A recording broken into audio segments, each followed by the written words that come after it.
The morning of July 3rd, 2021, began like any other routine inspection day at the Port of Los Angeles.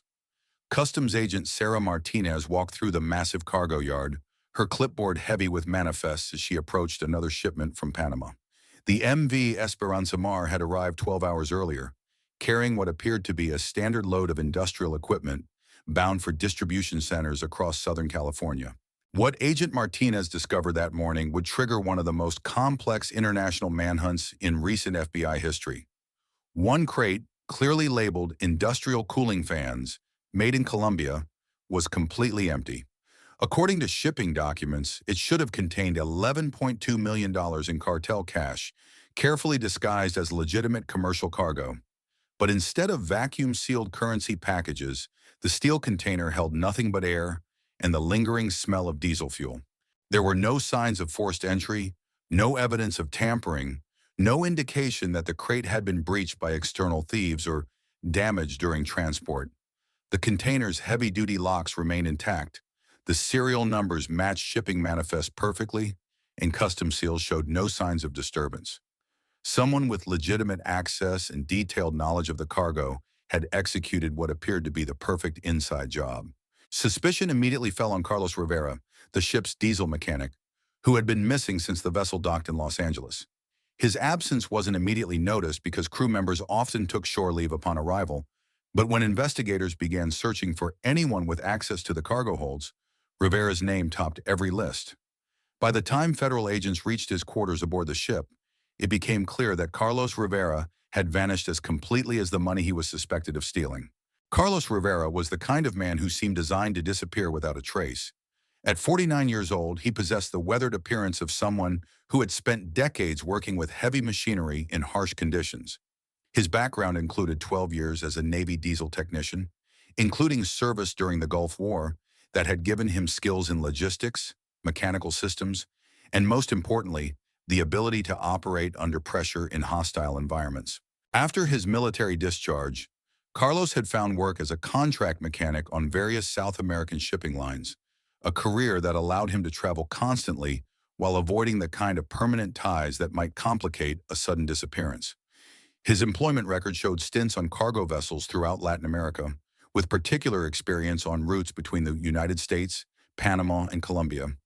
Exactly the corridors favored by drug cartels for moving money and contraband. Crew members who had worked with Carlos described him as competent but intensely private, someone who performed his duties with military precision while revealing virtually nothing about his personal life or background. His quarters were always neat, his work completed efficiently, and his interactions with other crew members limited to essential communication about mechanical issues or safety procedures. Carlos lived alone in a modest apartment in Long Beach, California, when not at sea. The apartment was as Spartan as his ship quarters: minimal furniture, no personal photographs, no indication of hobbies or interests beyond his work. He maintained no social media presence, had no known romantic relationships, and seemed to exist in a state of deliberate anonymity that made him nearly invisible to casual observation. His nickname among crew members was the Ghost, a reference to his ability to move through the ship unnoticed and his talent for appearing wherever mechanical problems needed attention without anyone remembering having summoned him. This reputation for invisibility, combined with his access to all areas of the vessel, had made Carlos an invaluable crew member, and, investigators would later realize, the perfect candidate for executing sophisticated theft.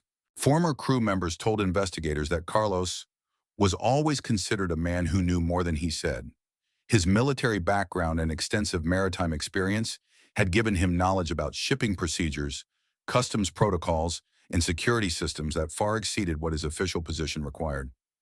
He understood how cargo moved through international ports, which inspections were routine versus thorough, and most importantly, how someone with the right access could exploit vulnerabilities in systems designed to prevent exactly what he had accomplished.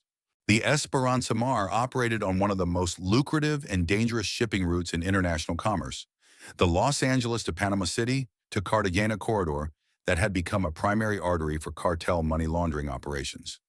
U.S. cartel earnings, billions of dollars in cash proceeds from drug sales across America, were being systematically funneled back to Colombia and Panama through a network of corrupted shipping companies, forged documentation, and carefully orchestrated security breaches. The money laundering operation was sophisticated beyond anything most law enforcement agencies had encountered. Currency was packed into fake industrial equipment, carefully arranged within legitimate machinery to defeat both X-ray inspection and manual examination. Crates were welded shut and marked with authentic-looking serial numbers that corresponded to real manufacturing companies. The paperwork was perfect, the shipping manifests matched actual commercial orders, and the cargo appeared completely legitimate to anyone conducting routine inspection. Carlos's position as diesel mechanic had given him access to areas of the ship that most crew members never saw, including the lower cargo decks where the most sensitive shipments were stored. His work required him to inspect all mechanical systems throughout the vessel, providing cover for presence in areas that might otherwise seem suspicious. Most importantly, his job included maintenance of cargo handling equipment, giving him both the tools and the timing necessary to execute a flawless inside job. Investigation of ship records revealed that Carlos had worked the LA to Panama route 17 times over the previous 3 years, providing ample opportunity to study the money laundering operation and identify its vulnerabilities. He had full access to cargo manifests, maintenance logs, and shipping schedules that would allow him to predict when high-value shipments would be aboard and how they could be accessed without detection. The planning for Carlos's theft had been developing for months before execution, demonstrating the kind of methodical preparation that his military background had taught him to value. Security footage recovered from the ship showed Carlos working alone near the cargo storage area 2 nights before docking in Los Angeles, ostensibly conducting routine maintenance on ventilation systems that served the lower decks. A forged repair order was later discovered in the ship's maintenance records, documenting work that had never been authorized by ship's officers or the company's engineering department. The order provided legitimate justification for Carlos's presence in restricted areas and created a paper trail that would delay discovery of his unauthorized activities until after the ship had docked and he had disappeared. The actual theft occurred during the final approach to Los Angeles, when crew attention was focused on docking procedures and customs preparation. Carlos used hydraulic equipment, typically employed for engine maintenance, to move the money-filled crate from its designated storage location to a position near the ship's cargo loading area. The crate was relabeled as engine scrap and placed among legitimate mechanical waste that would be offloaded for disposal rather than customs inspection. At 4 a.m. on July 3rd, while the ship was still completing docking procedures, Carlos somehow transferred the crate from the vessel to a restricted loading zone within the port complex. This transfer bypassed normal security protocols and customs checkpoints, suggesting either sophisticated knowledge of port operations or assistance from accomplices with access to restricted areas. The crate vanished from the port facility approximately 2 hours before routine customs inspections would have discovered the theft. By the time Agent Martinez found the empty container, Carlos Rivera and $11.2 million in cartel money had disappeared into the sprawling urban landscape of Southern California. Carlos's escape demonstrated the same careful planning that had characterized the theft itself. When investigators finally gained access to his quarters aboard the Esperanza Mar, they found his cabin locked from the inside, a detail that initially suggested he might still be aboard the vessel. But closer inspection revealed that the lock had been manipulated from outside using techniques that required specialized knowledge of maritime security systems. His official identification, uniform, and company-issued cell phone were arranged neatly on his bunk, creating the impression that he had simply stepped away temporarily, but his personal duffel bag and emergency lifeboat gear were missing, indicating that Carlos had taken only essential items necessary for survival during extended flight from law enforcement. Port security footage captured a man matching Carlos's height and build boarding a private fishing vessel at dawn on July 3rd, approximately 6 hours after the estimated time of the theft. The boat was a 30-foot sport fishing craft that appeared on no harbor registration records, suggesting either stolen vessel or sophisticated false documentation that would allow untraced movement along the Pacific coast. The fishing boat disappeared south along the California coastline, avoiding major ports and commercial shipping lanes that might have surveillance capabilities. The last confirmed sighting occurred 48 hours later near Ensenada, Mexico, where harbor authorities reported a similar vessel taking on fuel and supplies before continuing south toward deeper Mexican waters. Mexican authorities conducted aerial searches along the Baja California coast but found no trace of the vessel or its occupants. The boat's disappearance into Mexican territorial waters effectively ended any chance of immediate apprehension and suggested that Carlos had planned an escape route that would take him beyond the reach of U.S. law enforcement within days of the theft. The cartel's response to the theft was swift and characteristically violent, reflecting the organization's understanding that tolerance for internal theft would encourage additional security breaches. 3 weeks after the money disappeared, a cartel contact in Panama City who had been responsible for coordinating the Los Angeles shipments was found executed in his home, showing signs of extensive torture before death. The killings served multiple purposes for the organization: elimination of a potential security breach, gathering intelligence about possible accomplices, and sending messages to other operatives about the consequences of failing to protect cartel assets. But the execution also eliminated a potential source of information for investigators trying to understand how Carlos had identified and exploited the money laundering operation. Some federal agents believe Carlos had inside help from a rival cartel faction that provided him with detailed intelligence about the shipment in exchange for a share of the stolen money. This theory would explain his detailed knowledge of cargo procedures and his ability to plan such a sophisticated escape route.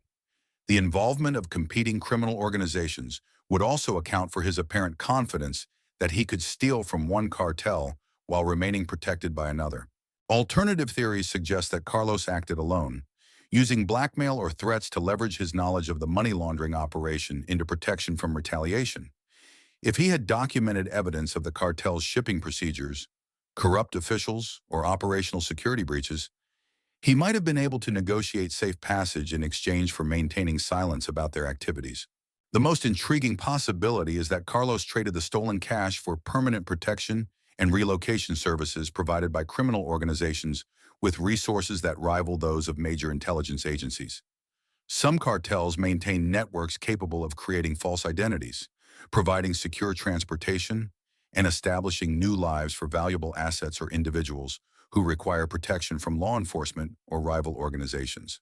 Carlos Rivera now occupies a prominent position on the FBI's most wanted list, charged with theft of government property, money laundering, and interference with cartel operations that fall under federal jurisdiction.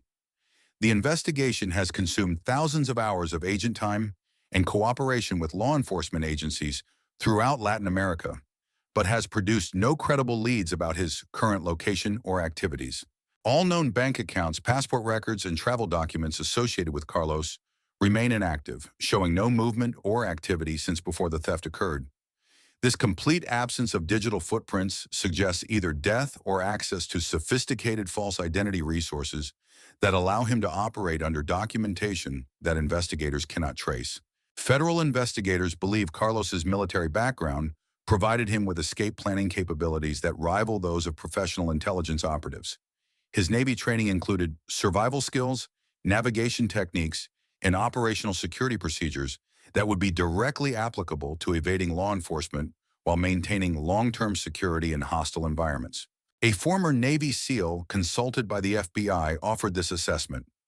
If Rivera planned this alone, he was a genius who understood both criminal operations and military tactics well enough to combine them effectively. If he had help from professional criminal organizations, we're dealing with operational capabilities that match or exceed those of government agencies. The complete absence of credible sightings or intelligence about Carlos's whereabouts has led to speculation ranging from the plausible to the fantastic. Some investigators believe he was killed by cartel operatives shortly after the theft, with his body disposed of so completely that it will never be recovered. This theory gains credibility from the organization's track record of violent retaliation and their unlimited resources for tracking down threats to their operations. Others think Carlos is living comfortably in South America, either under cartel protection or having successfully established a new identity using money from the theft. If he reached Colombia or another country with limited extradition agreements with the United States, he might be able to live openly without fear of arrest while enjoying a lifestyle that his mechanic's salary could never have provided. The most exotic theory suggests that Carlos is operating a boat repair business in Guatemala under a false identity, using his legitimate mechanical skills to support himself while avoiding the kind of conspicuous spending that might attract law enforcement attention. Several unconfirmed reports have placed someone matching his description in coastal communities where maritime repair services would be valuable and where questions about personal background might be discouraged. But despite hundreds of tips and reported sightings from across Latin America, no hard evidence has emerged to confirm Carlos's survival or current location. The investigation has become a textbook case study in how someone with the right combination of skills, knowledge, and planning can disappear so completely that even unlimited law enforcement resources cannot locate them. Carlos Rivera, last seen July 3, 2021, $11.2 million still missing. FBI reward active. Case remains open.